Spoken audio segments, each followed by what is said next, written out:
우리 나의 나된 것은 하나님의 은혜입니다. 나의 나된 것은 하나님의 은혜입니다 라는 제목으로 하나님 말씀 전하겠습니다. 우리 8월 달은 계속해서 주제가 은혜라는 주제로 우리 살펴보기를 원합니다. 여러분 어떻게 지난주에도 은혜에 대한 우리 설교 우리 조혁준 목사님이 이렇게 해주셨고 오늘도 은혜에 대한 말씀하는데 어떻게 은혜를 한 주간 은혜 속에 사셨습니까? 아멘. 아멘. 우리 두 번째 시간입니다. 우리 기독교는요 믿음의 종교요 은혜의 종교입니다. 타락한 카톨릭으로부터 종교 개혁을 할 때에 5가지 강령이 있었습니다. 첫 번째 솔라 스크립처 오직 성경이다. 두 번째 솔라 피데 오직 믿음이다. 세 번째 솔라 그라티아 오직 은혜다. 네 번째 솔라 크리스투스 오직 예수 그리스도다. 다섯 번째 솔리데오 글로리아 오직 하나님께만 영광이다. 이 5가지 중요한 기둥이 되는 핵심의 사항 중에서 믿음과 은혜가 중요한 것입니다. 여러분 은혜가 무엇입니까? 은혜는 내가 누군가에게 도저히 잊을 수 없는 도움을 받았을 때 우리는 은혜를 입었다. 우리 그렇게 얘기를 합니다. 우리가 오늘날 교회 다니면서 은혜라는 말을 입 가운데서 우리가 쉽게 말을 하지만 사실 이 은혜 안에는요 하나님의 너무나도 깊고 오묘한 그런 신비가 감춰져 있습니다. 은혜는 받을 만한 자격이 없는 자에게 부어주시는 하나님의 은혜인 줄 믿습니다. 다시 한번 말씀드립니다. 은혜는 받을 만한 자격이 없는 자에게 부어주시는 하나님의 선물 은혜입니다. 한번 따라합시다. 받을 만한 자격이 없는 자에게 부어주시는 하나님의 선물이다. 오늘 바울이 고린도전서를 기록할 당시에는요 이 성경학자들은 한 50대 중반의 나이라고 추정을 합니다.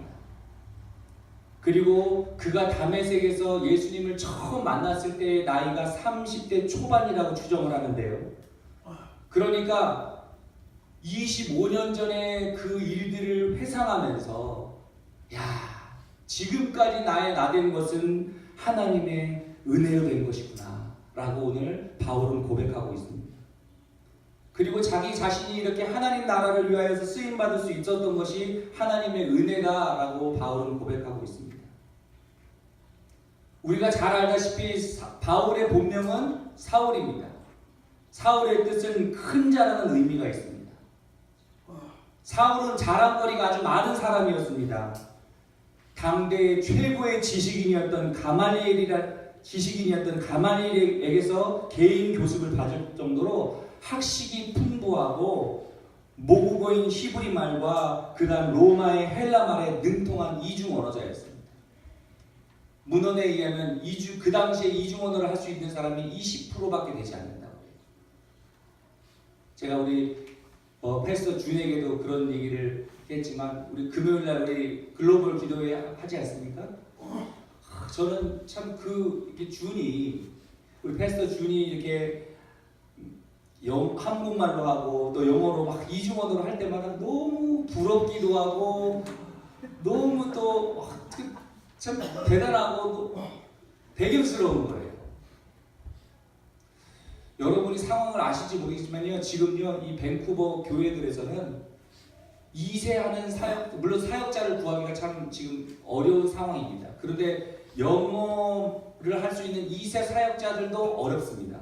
그 다음 세대를 책임질 만한 중고등부, 주일학교, 청년부를 담당한 청년들은 그렇지만 중고등부를 담당한 2세 사역자들 구하기가 쉽지 않습니다. 더군다나 또 이 부모 세대와 또 아이들 세대를 연결할 수 있는 그 이중 언어를 사용하는 사역자들은요 시간 많았어요.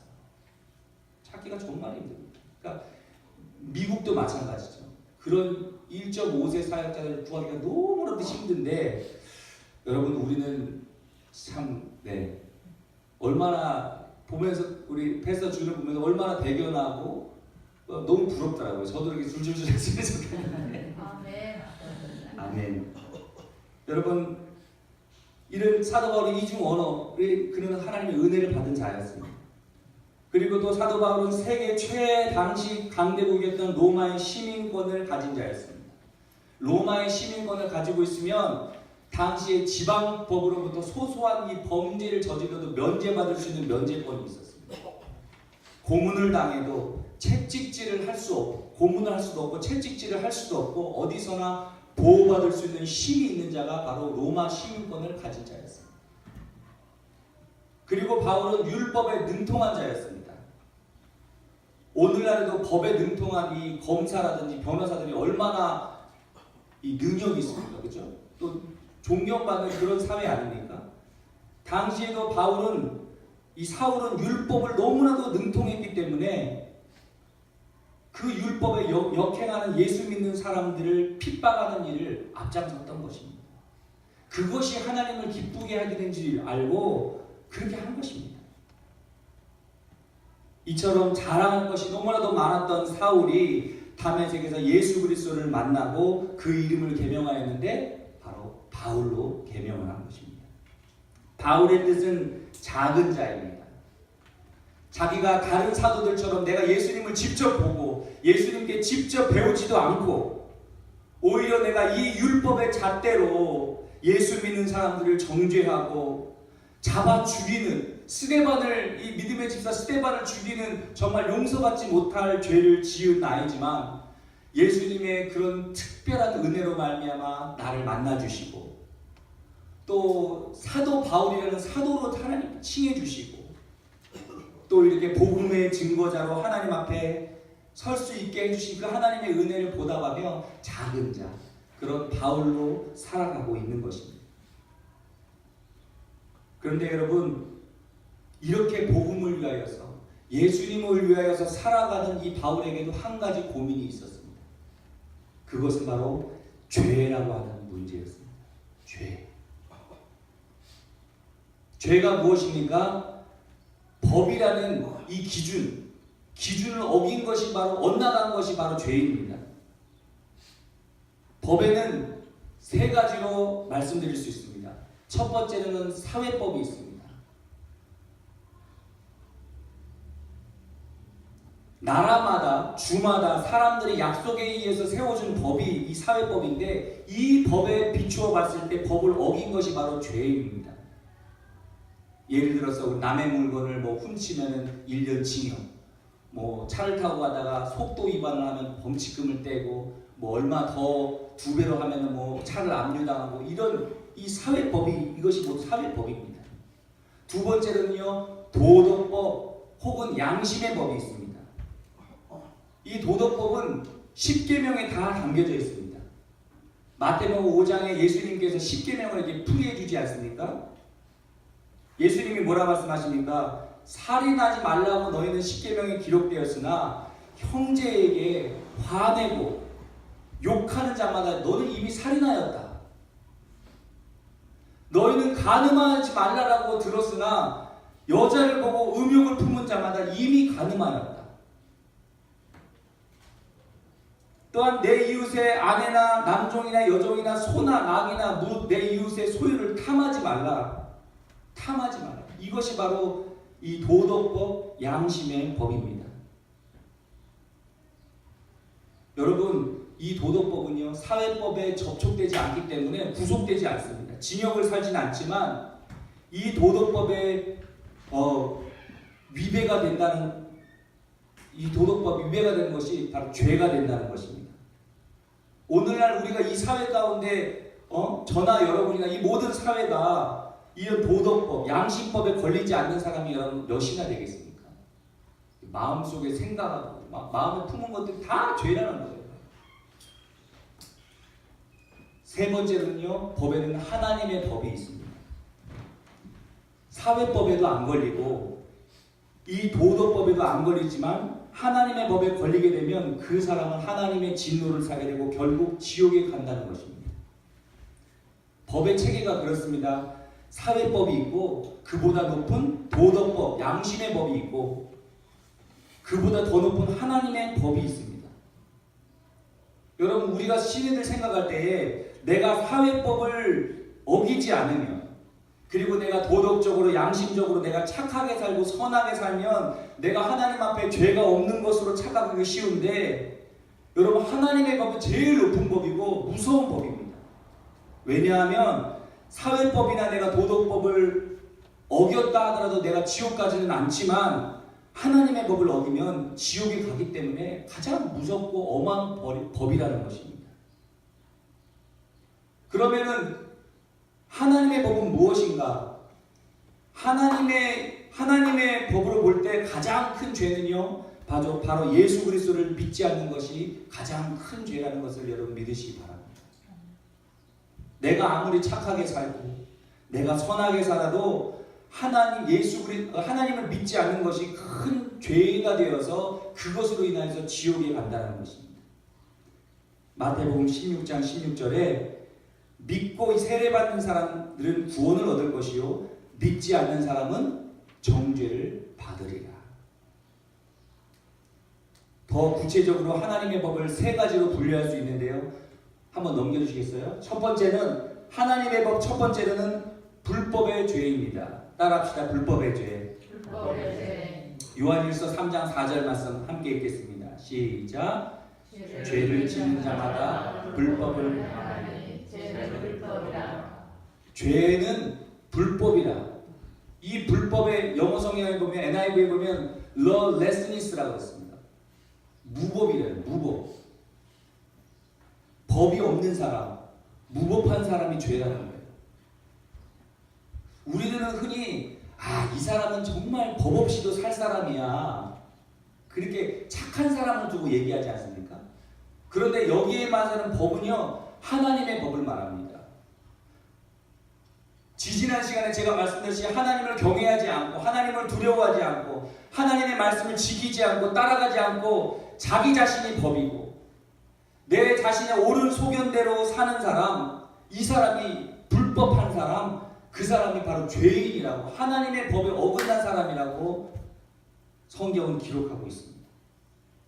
두 번째 하나님의 법은 어떤 법이냐면 따라합시다. 알고도 행하지 않는 죄. 야고보서 4장 17절 말씀 함께 읽겠습니다. 시작. 그러므로 사람이 선을 행한 줄 알고도 행하지 아니하면 죄니라. 하나님을 알고 있습니다. 하나님의 뜻인지도 다 알아요. 그리고 하나님이 무엇을 기뻐하는지도 다 알고 있습니다. 근데 그것을 알고도 행하지 않으면 죄인이라고 성경은 말합니다. 세 번째 하나님의 법은 어떤 법이냐? 따라하겠습니다. 믿음으로 하지 않는 죄. 믿음으로 하지 않는 죄. 로마서 14장 23절 말씀 함께 읽겠습니다. 시작.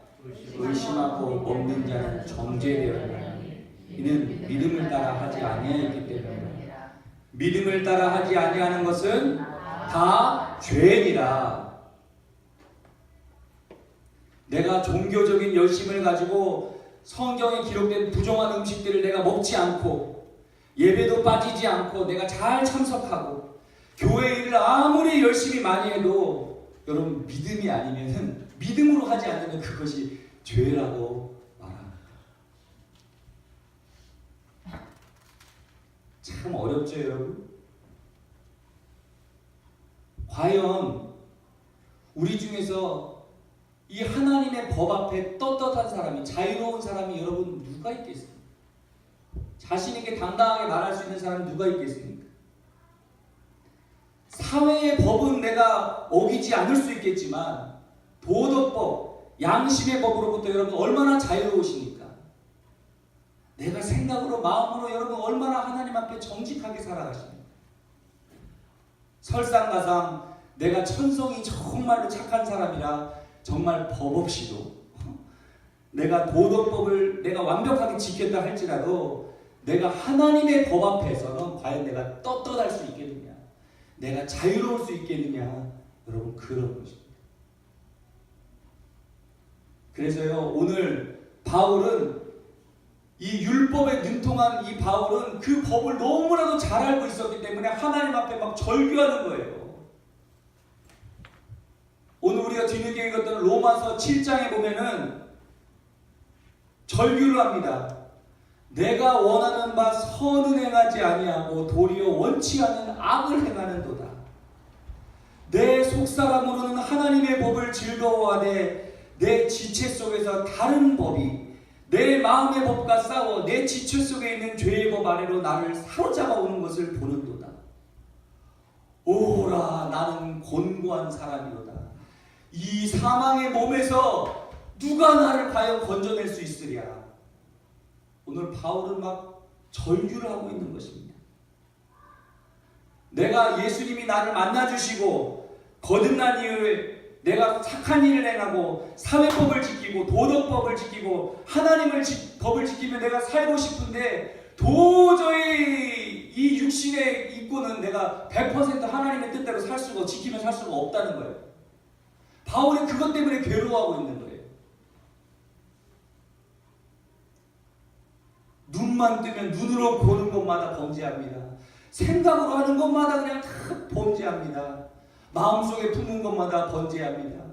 하나님께 회개하고 또 돌아서지만 이 마음속에 죄의 법이 자기를 막 끌어당기고 있는 거예요. 막 옛날 이런 죄의 법들이 끌어당기고 있는 거예요. 여러분, 우리도 그렇지 않습니까? 은혜 받고 이번 주 금요일 날에도 얼마나 너무 은혜스러웠습니다. 성령이 정말 큰 임재가 있었습니다. 회개기도 하고 하나님께 자복하고 통회하고 간구하고 또 서로를 위해서 간구하고 나라 민족을 위해서 이 땅을 위해서 기도하고 너무 성령이 충만받았어요. 내가 이제는 죄 안 짓고 하나님의 뜻대로 내가 율법을 해가면서 내가 살고 싶은데 어때요 여러분? 집에 돌아오면 또 죄 짓는 거예요. 또 마음속으로 실수하고 화내고 혈기 부리고 막 내 생각으로 꽉 차있고 또 막 여러 가지 막 생각들이 막 사로잡혀 있고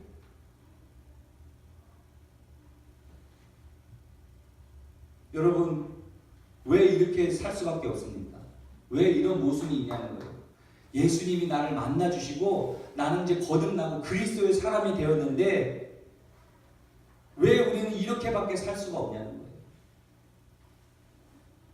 여러분 그것은요 내가 예수 믿고 거듭났지만 우리 안에 아직도 죄의 뿌리들이 잔뿌리들이 남아있기 때문에 그렇습니다. 옛사람의 이 습관들 죄성들이 아직도 내 몸을 지배하고 있기 때문에 그렇습니다. 우리는 아직도 선보다는 악을 더 즐겨합니다. 악이 더 나한테 익숙하고 죄를 짓는 것이 우리는 편합니다. 남을 뒤에서 호박씩 하는 것이 우리는 더 즐거워요. 분명히 내 신분은 바뀌었어요. 어둠에서 이제 빛의 자녀로 되었습니다. 그런데 죄의 그 습성들, 관성들은 아직도 내 몸에 남아있는 것입니다. 마치 꼴초가 담배를 피우다가 내가 담배를 끊었지만은 아직도 이 니코틴들이 내 몸에 남아있잖아요. 그래서 자꾸 수시로도 이 피고 싶은 마음이 드는 것처럼 여러분 죄는 이거보다 더 지독하다는 것입니다.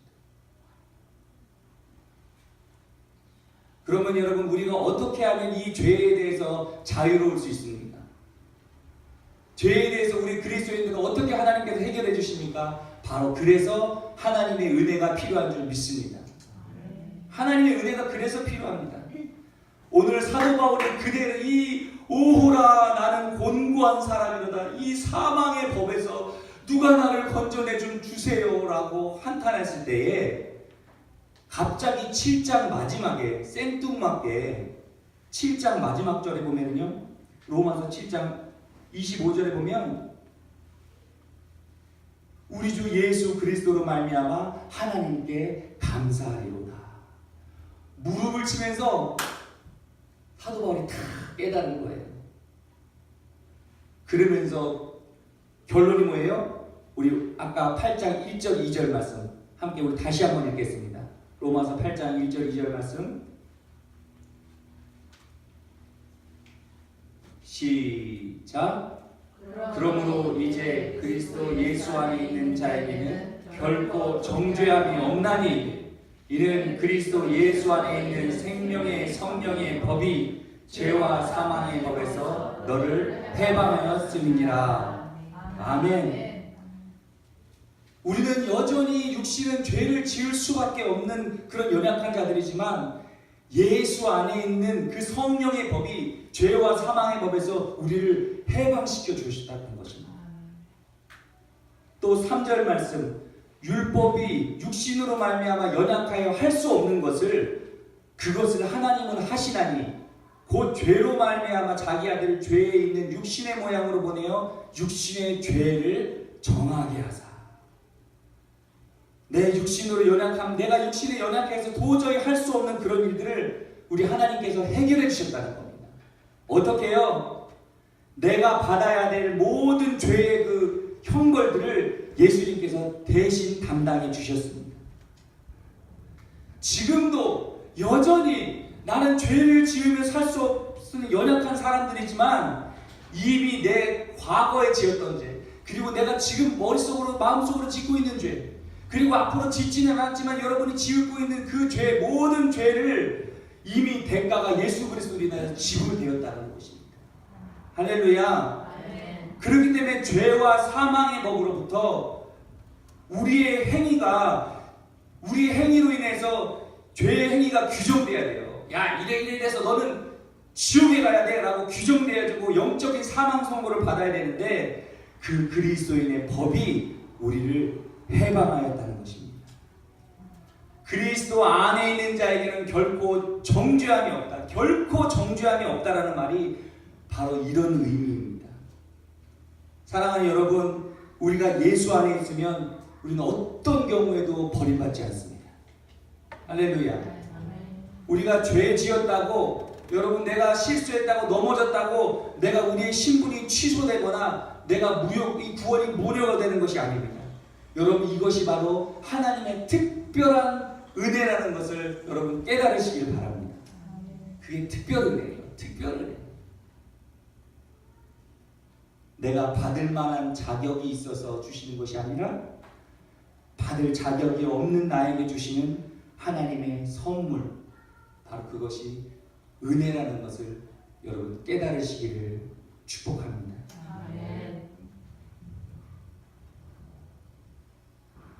그런데 여러분 생각해 보면요, 깨닫는 것도 성령 하나님의 은혜인 줄 믿습니다. 아멘. 그게 참 오묘한 거예요. 그걸 깨닫는 것도 성령 하나님의 은혜입니다. 은혜 아니면 깨달을 수가 없는 거예요. 성령님을 통하여서 하나님의 은혜가 내가 깨달아질 때 믿어지는 거예요. 그리고 믿어질 때에 내가 죄로부터, 실수로부터 내가 자유해지고 누릴 수 있는 것입니다.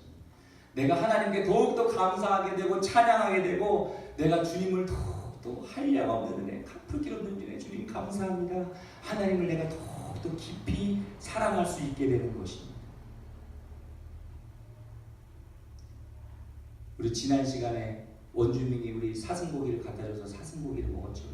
한인 예배 때도 먹고 원주민 예배 때도 먹었는데 한인 예배를 사슴고기를 맛있게 먹고 주방에서 우리 재은 집사님께서 그런 말씀을 하시는 거예요. 원주민 우리 권사님께서 원주민 예배 때도 사슴고기 먹을 거야? 그러니까 재은 집사님께서 나 사슴고기 한 번도 안 먹어봤는데 죄송합니다 집사님. 집사님 오전에 우리 한인 예배 때 드셨잖아요. 에? 그게 사슴고기예요? 사슴고기인지를 깨닫지 못하고 먹으면 그 귀함을 모르고 그 사슴고기의 은혜를 못 누리는 거예요. 그냥 똑같은 돼지고기, 그냥 소고기 우리가 항상 먹는 고기인 줄 알았는데 사슴고기라는 걸 아니까 너무 신기해요. 그랬구나 하면서 막 기쁨이 찾아오는 거예요. 막 자유함이 있는 거예요. 와, 나 사슴고기 먹었구나. 그렇구나. 아이고 우리 교회 다니니까 이런 복도 누리네. 감사가 회복되는 거예요. 여러분 마찬가지입니다. 우리가 하나님의 그 은혜, 한량없는 은혜, 갚을 길 없는 은혜가 성령이 깨닫게 될 때에 내가 감사하게 되고 내가 그 은혜를 누리게 되고 하나님께 더욱더 하나님을 더욱더 사랑하게 될 수 있다는 것입니다. 아멘. 여러분 결론적으로 내가 할 수 있는 것은 아무것도 없습니다. 모든 것이 전적인 하나님의 은혜입니다. 내가 하나님을 믿기로 작정한 것 같지만 사흘과 같은 나를 먼저 찾아오신 것도 바로 하나님의 은혜입니다. 오늘 내가 주님이 찾아오셨지만 내가 거듭났음에도 불구하고 여전히 어쩔 수 없이 죄 지을 수밖에 없는 연약한 내가 그리스도 안에 있음으로 말미암아 죄와 사망의 법에서 나를 해방신 것도 하나님의 은혜입니다. 또한 이것이 깨달아지고 내가 믿어지고 내가 더욱더 감사와 찬양과 이거 누릴 수 있는 것 또한 여러분 하나님의 은혜인 줄 믿습니다. 그렇기 때문에 우리는 하나님의 은혜가 절대적으로 필요합니다. 우리는 은혜 아니면 살아갈 수가 없습니다. 그래서 오늘 사도 바울은 이렇게 고백합니다. 나의 나된 것은 지금의 나의 나된 것은 오로지 하나님의 은혜다. 오늘 이 놀랍고도 깊은 은혜의 진리를 성령께서 깨닫게 하심으로 나의 나된 것은 하나님의 은혜입니다 라고 간증할 수 있는 우리 모두가 되기를 주님의 이름으로 축복합니다. 아멘. 우리 아까 했던 찬양 나를 지으신 이가 하나님, 나를 부르신 이가 하나님, 우리 함께 주님 앞에 우리 기도하는 마음으로 고백하고 함께 우리 기도했으면 좋겠습니다.